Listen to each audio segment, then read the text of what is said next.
Nous avons un circuit classique ici avec deux lampes montées en parallèle. Un contacteur. Voilà, quand j'appuie dessus, ça s'allume. C'est un peu... On est en train de simuler les feux stop à l'arrière d'un véhicule. Hein. Voilà, comme vous pouvez le voir.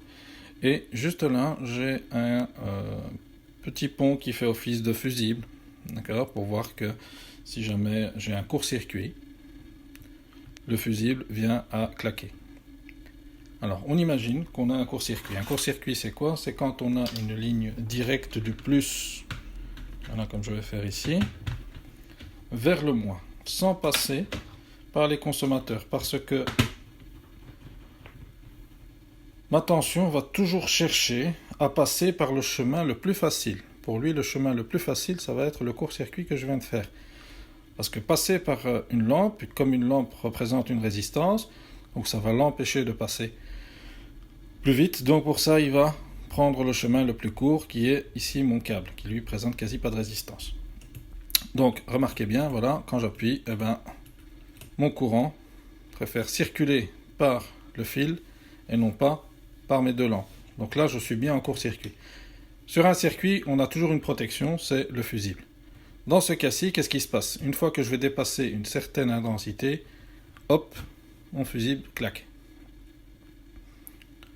J'en remets un autre, il reclaque à nouveau. Alors, pourquoi? Parce que je n'ai pas retiré mon court-circuit. Comment détecter un court-circuit sur un circuit de schéma simple? Alors ici, qu'est-ce que je fais? J'enlève mon fusible, je mets mon multimètre sur voltmètre, donc je contrôle la tension, et cette tension, je vais venir la contrôler directement à la place de mon fusible. Donc je me mets ici à l'entrée et sortie de mon fusible. Donc comme vous pouvez le voir ici, je me mets vraiment à la place de mon fusible. Vous faites la même chose sur un véhicule ou sur une moto. Et de là, j'isole mes éléments, c'est-à-dire que je vais les enlever. Voilà, j'enlève mes lampes, je les déconnecte. Donc dans le cas d'une voiture, on va juste enlever le connecteur.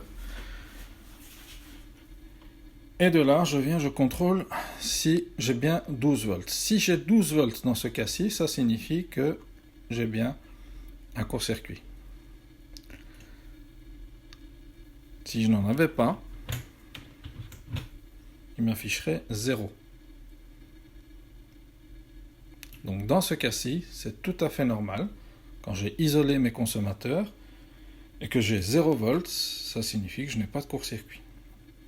Au cas où j'ai un court-circuit, ben je ferme le circuit pour que mon voltmètre puisse mesurer une différence de potentiel, donc c'est-à-dire un plus d'un côté et un moins qui va aller chercher au travers de ma lampe pour fermer le circuit. Dans le cas où j'ai toujours mon court-circuit, à ce moment-là, ça veut dire que j'ai bien un plus et un moins qui se touchent quelque part.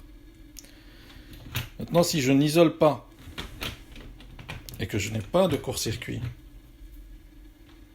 remarquez, j'ai mes 12 volts, ça c'est tout à fait normal, c'est parce qu'il va aller chercher la masse au travers des lampes.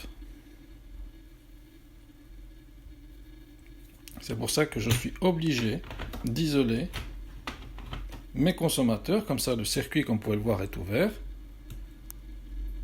et il est à 0 volts.